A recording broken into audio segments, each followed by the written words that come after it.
mofinaina isan'andro atolotry ny mpitandrina rakotona valina maoly.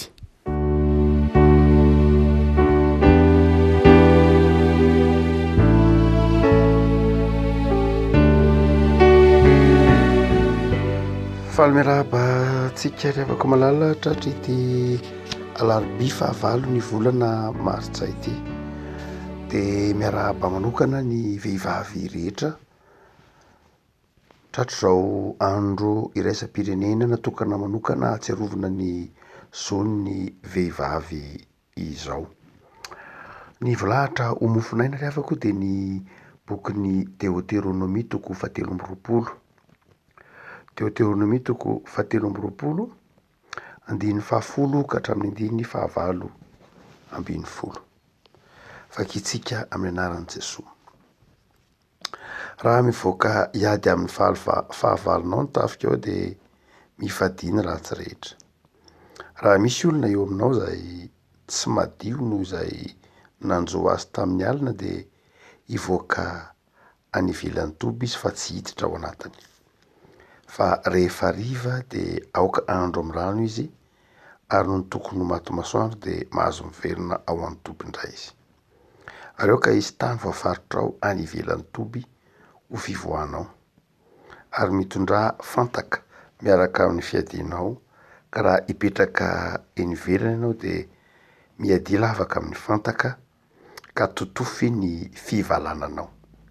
Fa Jehovah Andriamanitra ao mandeha eo afovoan'ny tobinao hamonjy anao sy hanolotra ny fahavalonao eo anoloanao ka dia ho masina ny tobinao mba tsy hahita zavatra maloto eo aminao izy ka tsy hiala aminao. Aza atolotra ao amin'ny tompony intsony ny andevy izay nandositra mamonjy tena eo aminao. Eo aminao ny toerany dia eo amin'ny tanàna izay tiany sy izay sitraky ny fony fa aza mampahory azy. Aoka tsy hisy zanakavavy na zanakalahin'ny Israely an'olo tena hijangajanga ho fanompoan-tsampy.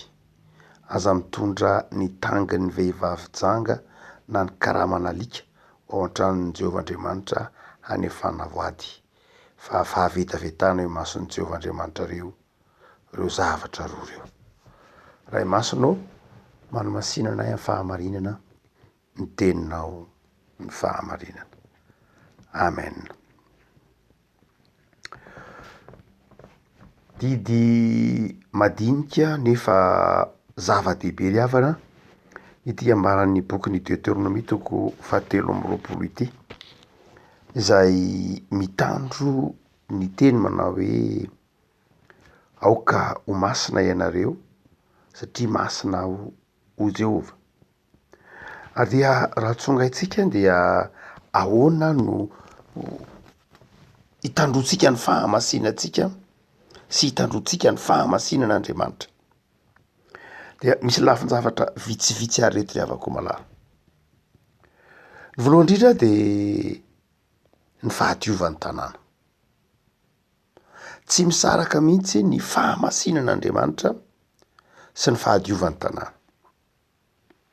Hoy izy amin'ny andiny 5:10 na ny 4:20 zafady 7:20 ary aoka izy tany voafaritra ao any ivelan'ny toby ho fivoahanao ary mitondrà fantaka fa tsy fataka. Ny fantaka dia karazana hazo kely ohatran'ny tovitovy amin'ny fantaka ihany, hazo lavalava fisapisaka, fantaka ny filaza azy. Ary mitondrà fantaka miaraka amin'ny fiadianao ka raha hipetraka eny ivelany ianao dia miadia lavaka amin'ny fantaka ka totofy ny fivalananao. Dia hoy izy manao hoe satria Jehovah masina dia ho masina ny tobinao, tsy hahita zavatra maloto eo aminao izy ka tsy hiala aminao. Andriamanitra tsy mahazaka loto ao amin'ny tobin'ny zanak'Israely ka miteny aminy manao hoe tsy hanaovanao maloto ao amin'ny toby fa mandehana manamboatra toerana ivoahanao manokana ny ivelan'ny toby. Fa Jehovah mandalo miara-monina aminao, tsy tia loto. Ry havako de tena hygiène mihitsy zany, tena hygiène hoe Andriamanitra de sarotiny amin'ny fahadiovana, tsy miara-monina amin'ny loto Andriamanitra. Ary izy manao hoe mba tsy hialany Jehova aminao de ataovy madio zany ny tanànanao, mba tsy hialany Jehova aminao. Ny andininy fa 5:20 Andriamanitra tsy mahazaka loto ny tanàna, tsy mahazaka loto ao anatin'ny toerana zay misy ny olona ka hampony ny olona azy. Asa manao any re afaka malala raha ohatra ka mijery ny faritra sy ny tanàna misy atsika isika, na eto Antananarivo sy ny manodidina ihany ary. Marina amitsika ve zany teny zany hoe madio ny toerana honenantsika, madio ny tanànantsika. Raha misy tokony ho toetra mampiavaka ny kristiana ny ivon'ny fiarahamonina re afaka malala de ny fahadiovana, satria tena didin'Andriamanitra araka hitantsika amy boky ny Deutéronomie io, tsy hoe zava-panahy ihany fa tena maha olona mihitsy ny hoe aoka adio ho Jehova. Mampilikoditra afaka malala ny mandalo amin'ny tanàna sasany eto Antananarivo ohatra, andeha hiangona de mandalo toerana maloto, andrandraiza dia fiangonana trano hideranan'Andriamanitra tsy madio, tsy madio na trano fivoahana sanatria io moa zany ny tompo efa nafatra an'izany mihitsy, na ny lalana makeny amin'ny fiangonana, makeny amin'ny tempoly, maika moa fa ny tanàna itoerana indrandray de tena tsy madio mihitsy. De eto ny Baiboly de manafatra hoe mazava fa ny fahamasinan'Andriamanitra de mitaky toerana madio amin'ny fonenantsika, tsy ao amin'ny tempoly ihany fa ao amin'ny fonenantsika. Raha miantso an'Andriamanitra tsika de tokony ho tsaroantsika fa ny Andriamanitra de Andriamanitra tia madio, tsy tia maloto, tia madio, trano madio. Ary tsy vitany hoe trano madio ihany fa olona madio mihitsy koa amin'ny 1:20. Raha misy olona aminao zay tsy madio no zay nanjo azy tamin'ny alina de aoka izy tsara tena, de aoka izy tsara tena. Io moa tsy ilaina hazavaina Cyprien nge Baiboly endry.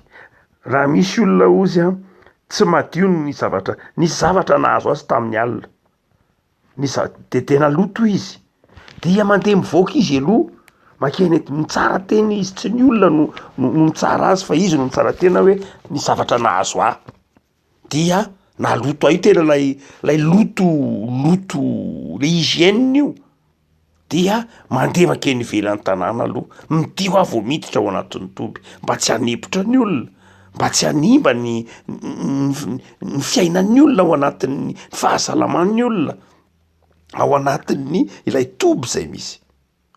Tsy ny fahadiovan'ny olona ihany tsirairay, fahadiovan'ny fonenan'ny olona de mifamatotra amin'ny hitakin'Andriamanitra hoe raha masina aho ianareo, masina aho Andriamanitra, tokony masina nareo no zany de zao aoka aloha adio. Tamin'ny fotoan'andro de tamin'ny fotoanan'ny fanjanahantany na ny repoblika voalohany de nisy ny antsoina hoe brigade d'hygiène. Zany hoe misy mihitsy zany olona misava tokotany, misava ny sekoly, ny manodidina rehetra. Ary raha sendra mijery sary tranainy ianao, ataovy hoe sary any amin'ny taona 70, 80, 50, mijery ny sariny, ataovy hoe ny totobatona Antaninarenina fotsiny zay misy ny foibetsika FJKM io. Dia raha mijery sary tranainy ianao, mbola mainty sy fotsy moa sary tamin'izany, de toerana fakan'ny olona sary iny totobatona Antaninarenina iny, satria teo tamin'izany fotoa zany isy mpakatsary malaza antsoina hoe Lido teo amin'iny totobatona Antaninarenina iny. De zao toerana fakana sary madio iny totobato iny, aingo tanàna iny totobato Antaninarenina, Ambondrona sy ny sisa iny amin'ny tunnel misy atsika Nambohita, amin'ny totobato miakatra alohan'ny dirinao amin'ny tunnel iny misy totobato miakatra, avy eo de mivoaka ty Ambatonakanga ty, toerana madio dia madio.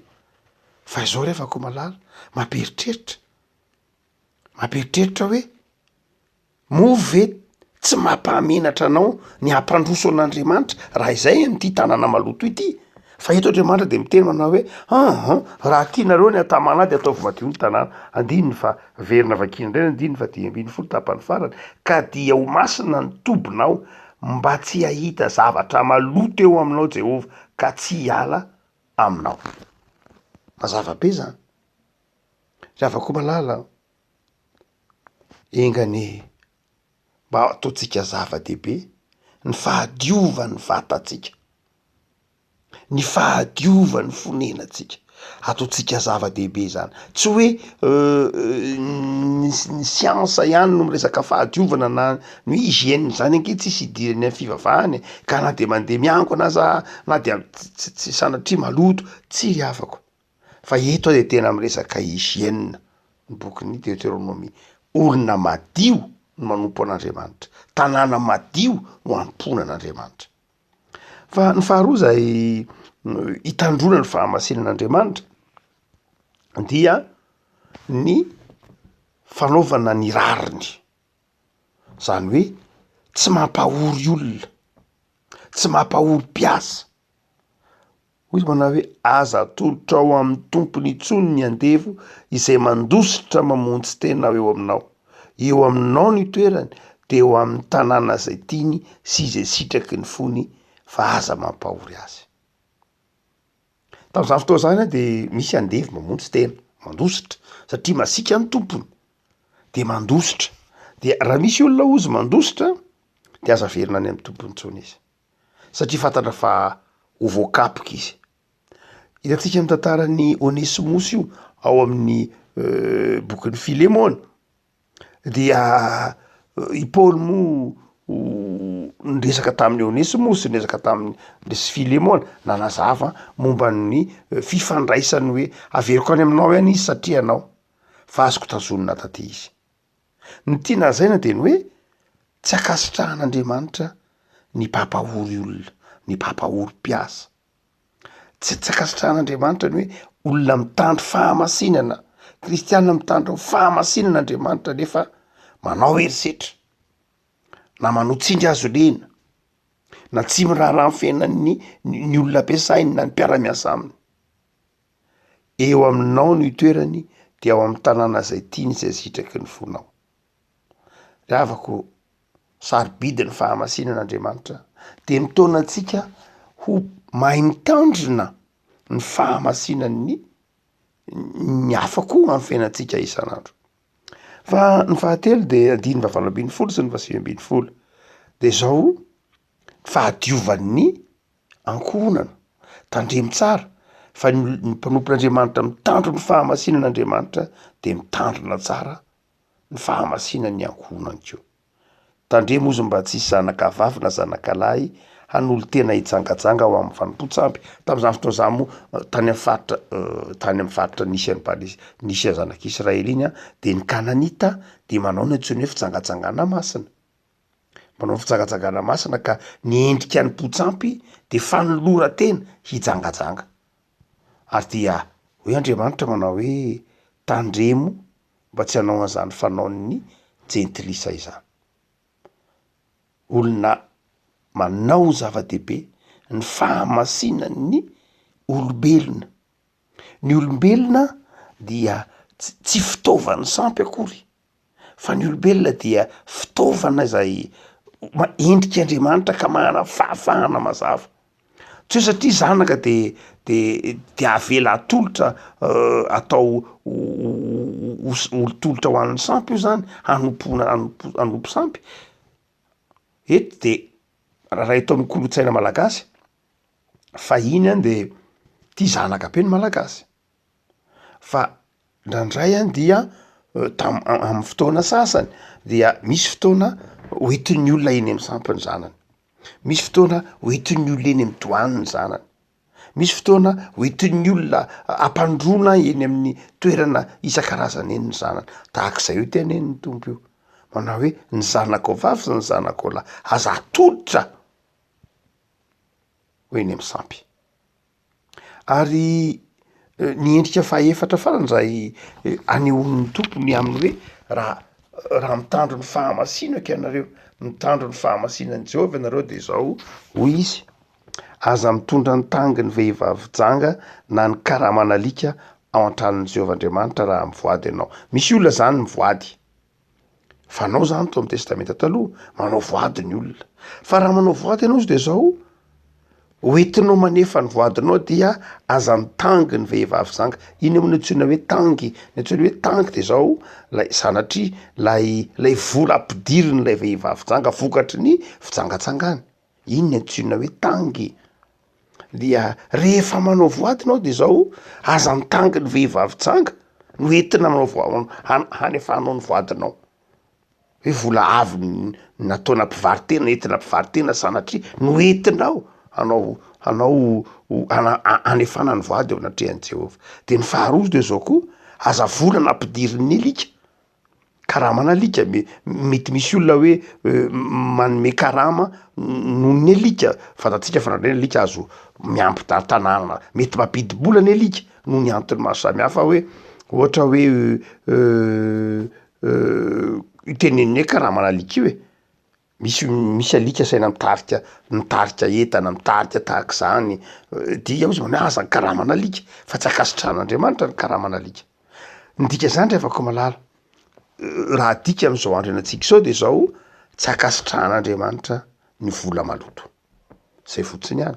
Raha ohatra ka anefa voady ianao, zany hoe ianao raha manao voady de manaova mieritrereta manao hoe za de manao voady de zay voady zay de zao vokatry ny asako nanaovako voady. Ohatra hoe manao voady ianao de zay voady vokatry ny asanao, takatry ny vola ateraky ny asanao, fa tsy hoe vola maloto no entinao manatanteraka ny voadinao. Ny voady zany zavatra manokana zany, de izao sarobidy amin'Andriamanitra zany. De vola madio, vola hoe vokatry ny fisasaranao, vokatry ny fitahian'Andriamanitra, vokatry ny fahasoavan'Andriamanitra, vokatry ny fikerezanaina, vokatry ny fankasitrahan'ny mpampiasa na n'orinasa, na vokatry ny asan'ny tananao, fa tsy vola izay azo tamin'ny fahalotom-pitondratena, tamin'ny azo tamina zavatra tsy madio. Ny alika moa biby maloto ao amin'ny bokin'ny testamenta taloha, de ny alika biby maloto. De zao tsy biby maloto, vola ampidiriny biby maloto, zany hoe zavatra maloto no ampidirina avy amin'ny maloto, zavatra azo avy amina maloto. Mety misy fomba ampidiry, misy fomba maloto azahoan'ny olona mampiditra vola, maloto de maloto lay izy zany. Lay fomba maloto satria zay dikan'ilay hoe le alika teo, le fomba maloto no entina mampidi-bola de manjary maloto azy lay vola. Ny vola tsy misy hoe manokana, satria ny vola mitovy daholo, fa lay fomba nazahoana azy no mampaloto azy. Fa tsy le vola taratasy iny ohatry ny vola rehetra ihany, fa lay hoe le fomba nazahoana azy no mety ho fomba maloto. Karamanalika, zany hoe lay fomba nazahoana azy mety ho betsaka ny fomba zahoan'ny olombelona vola, fomba vola maloto mety ho izany. De tsy iny no anefanao ny voady, satria ny voady de zao vokatry ny fahatsapanao ny fitiavan'Andriamanitra, hoentinao misaotra sy manome voninahitra an'Andriamanitra. De amin'ny voady zany de tokony fantatrao fa zay atolotra ao an'Andriamanitra de vokatry ny fisasaranao zavatra madio. Afaka malala masin'Andriamanitra, masina kanefa te honina hiaraka amintsika, masina kanefany te hipetraka ao am'izay misy atsika, te hiaro atsika, te hitahy atsika Andriamanitra, te hitantana sy hivimbina atsika Andriamanitra. De tsarovy afaka malala efa tonga mihitsy zany Andriamanitra zany, tonga nofo tao am' Jesoa miara-monina amitsika. De inona no andraisantsika azy? Tanàna maloto. Eto zany de tian'ny Tompo, adio amin'ny lafiny rehetra isika, madio am-po, madio amin'ny vatana, madio saina, madio amin'ny finoana. Zany ny tadiavin'ny Tompo ry havako. Engane ataonao zava-dehibe ny fahamasinan'Andriamanitra sy ny fahamasinan'ny teninao. Vavakisika. Tompo, Andriamanitra saro-piaro ianao, saro-piaro amin'ny fahadiovana impanomponao, na ara-panahy, na ara-batana, na ara-tsaina. Sarotiny ianao satria masina ary Andriamanitra miara-monina aminay, tsy tia loto, tsy tia maloto, fa Andriamanitra madio sy tsara. Andriamanitra sarotiny amin'ny taranaka, Andriamanitra sarotiny amin'izay omenao, satria izay omenao ihany no entinay manompo anao, fa tsy akasitrahanao kosa ny fomba maloto hoentina hanompoana anao. Tompo, mivavaka aminao ary zahay. Tahio ireo vehivavy malagasy amin'izao atsiarovana manokana ny zony zao. Betsaka amin'izy ireny mbola miaritra ny mafy, mitondra ny mafy anivon'ny tokantrano, anivon'ny toeram-piasana, eto anivon'ny fiarahamonina. Mivavaka ho an'ny vehivavy malagasy Tompo, omenao fahendrena. Vavaka ho an'ny renim-pianakaviana izay ao anatin'izany koa, amin'ny fanolokolana ny ankohonana amin'izao andro ny valomasitra izao. Tahio ny reny, aza velana ho isento mangina ny reny malagasy. Betsaka ny mandalo fahasahiranana teraky ny olana eto amin'ny fandriam-pahalemana eto ambonin'ny tany, olana ny varanaretina izay mbola miako mandraka ankehitriny. Ao ireo mandalo fahasahiranana noho ny asa, noho ny fitezana, noho ny fiainam-panambadiana sy ny tokantrano isan-karazany. Trotrona iam-bavaka Tompo, mamindra fo amin'ireny renim-pianakaviana ireny ianao. Vavaka izay Tompo ho an'ireo manano-tena, ho an'ireo mpitondra tena. Vavaka izay Tompo. Ianao mampahery fa Andriamanitra ny mpitondra tena sy ny kamboty ianao, de mitahy ny mpitondra tena. Tsy atsaro irery izy ireny, enonao vavaka, tahinao sy ampahaherezinao. De jereo Tompo, ireo renim-pianakaviana, ireo vehivavy miasa mafy, mamelona ny ankohonany any anivon'ny orinasa hafakaba, any anivon'ny toerana maro samihafa. Eo ireo vehivavy izay manao asa tanana, ao ireo vehivavy renim-pianakaviana sy vehivavy izay mavarotra enta-madinika hikarakarana ny ankohonany, trotrona iam-bavaka ny vehivavy malagasy Tompo, ho endry, ho madio fiaina, hitandro ny fahamasinanao. Jereo ny tovovavy malagasy izay mbola any an-tsekoly amin'izao ora sy fotoana izao, mianatra amin'ny fotoana izay hanompoana ianao, de arovy izy ireny Tompo, mba hitandro ny fahamasinanao ho vehivavy, ho tanora zazavavy maontina. De mitahy ny fiainanay tsirairay avy ianao Tompo, mametraka ny fiainanay eo ambany fahasoavanao zahay, ho tahinao, ho fiainam-pahamasinana ny fiainanay ao amin'i Jesosy Kristy zanakao, nanaovanay izany vavaka izany. Amen.